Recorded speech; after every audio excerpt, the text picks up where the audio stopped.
नमस्कार मंडळी. सई किचन ब्लॉगमध्ये आपल्या सगळ्यांचं स्वागत आहे. तर आपण इथे गव्हाच्या पिठामध्ये अंडी मिसळून अंडा पराठा आज करणार आहोत. त्यासाठी मी इथे 2 अंडी फोडून घेतली आहेत आणि 1 वाटी गव्हाचं पीठ घेतलं आहे. मी इथे एक मोठ्या पातेल्यामध्ये अंडी आणि 1 वाटी गव्हाचं पीठ हे आपण इथे मिक्स करून घेणार आहोत. गव्हाच्या पिठाला चिकटपणा असल्यामुळे यामध्ये गाठी होण्याची शक्यता असते. तर याला पूर्णपणे आपण मिक्सरच्या साहाय्याने मिक्स करून घेणार आहोत. तुम्ही इथे अंड्याचं किंवा गव्हाच्या पिठाचं प्रमाण वाढवू शकता. या 1 वाटी गव्हाच्या पिठामध्ये आणि 2 अंडी घेतली आहेत. त्यामध्ये 4 ते 5 पराठे सहज होऊन जातात. हे आपण पूर्णपणे बघा मिक्सरच्या साहाय्याने मी असं मिक्स केलं आहे. इथे आपण मिक्स करण्यासाठी थोडं पाणीसुद्धा ॲड करणार आहोत. लागेल तसं पाण्याचा वापर करणार आहोत. आधी मी 1 वाटी पाणी घेतलं आहे. त्यातील अर्धच पाणी मी इथे घालून घेतलं आहे आणि इथे मी मिक्स करणार आहे जे बॅटर आहे ते. इथे कुठेही गाठी होता कामा नये ही आपण काळजी घ्यायची आहे. नंतर राहिलेलं सुद्धा पाणी यामध्ये ॲड करून मी जे हे बॅटर आहे ते मिक्स करून घेतलेलं आहे. तर जास्तही पातळ नको आणि जास्तही घट्ट नको अशा प्रकारचं बॅटर आपण इथे तयार केलेलं आहे. तुम्ही पाहू शकता. तर इथे आपण आता या बॅटरमध्ये भाज्या ॲड करणार आहोत.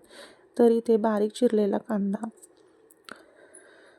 बारीक चिरलेलं टमाटर, 1 वाटी, अर्धी वाटी शिमला मिरची बारीक चिरून घेतलेली, 5 ते 6 हिरव्या मिरच्या बारीक कट करून घेतलेला, किसलेलं गाजर अर्धी वाटी आणि बारीक चिरलेली कोथिंबीर.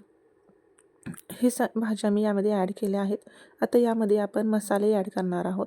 त्यासाठी तांबडं तिखट, हळद, चाट मसाला, जिरे पावडर, थोडंसं हिंग आणि चवीनुसार मीठ यामध्ये ॲड करून आपण हे सर्व भाज्या आणि मसाले मिक्सरच्या साहाय्याने यामध्ये मिक्स करून घेणार आहोत. तुम्ही पाहू शकता शिमला मिरची आणि जे तांबडं तिखट वापरलं आहे त्याने याला खूप छान टेस्ट आणि कलरसुद्धा येतो. कलरसाठी मी हे वापरलेलं आहे. तुम्ही हिरवी मिरची आहे त्याचं प्रमाण कमी करू शकता. इथे मी गॅसवरती पॅन गरम करून घेतलेला आहे आणि जे तयार झालेलं बॅटर होतं ते छानपैकी मिक्स करून घ्यायचं, जेणेकरून भाज्या खाली राहणार नाहीत आणि आपण इथे तव्यावरती स्प्रेड करून घेणार आहोत. पूर्णपणे हे आपण आपल्याला जसे लहान मोठे पराठे हवेत त्यानुसार आपण इथे हे बॅटर तव्यावरती घालू शकतो. मी इथे मोठेच बनवलेले आहेत. 4 ते 5 पराठे माझे इथे अशा एवढ्या आकाराचे झालेले आहेत आणि या तयार झालेल्या पराठ्याला आपण थोडंसं झाकण ठेवून शेकून घेणार आहोत. 2 मिनटे शेकून घेतल्यानंतर याला थोडंसं आपण वरून तेल घालणार आहोत. कमी तेलामध्ये ही रेसिपी होते. तेलाचा इथे कुठेही जास्त वापर होत नाही. हेल्दी रेसिपी आहे. अंड्यामध्ये प्रोटीनसुद्धा असते, त्यामुळे एक हेल्दी रेसिपी आहे.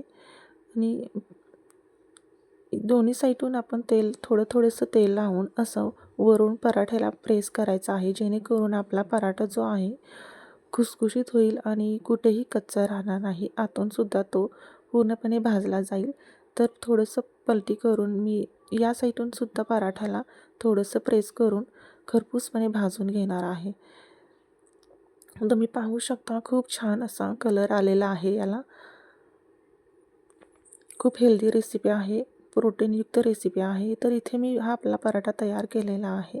अशा प्रकारे बाकीचे सुद्धा राहिलेले पराठे मी इथे करून घेतलेले आहेत. तुम्ही पाहू शकता किती छान कलर आलेला आहे याला. खूप हेल्दी रेसिपी आहे. अगदी 10 मिनिटामध्ये होऊ शकते. आपण मुलांना टिफिनला सुद्धा आणि घाई गडबडीतसुद्धा ही रेसिपी बनवू शकतो. पटकन होते, कुठेही वेळ लागत नाही. खूप टेस्टी आणि हेल्दी आहे. कमी तेलामध्ये होणारी रेसिपी आहे. पराठेसुद्धा एकदम मऊ लुसलुशीत झाले आहेत. तर आपण हे टोमॅटो केचप सोबत खाऊ शकतो. व्हिडिओ आवडल्यास व्हिडिओला लाईक करा.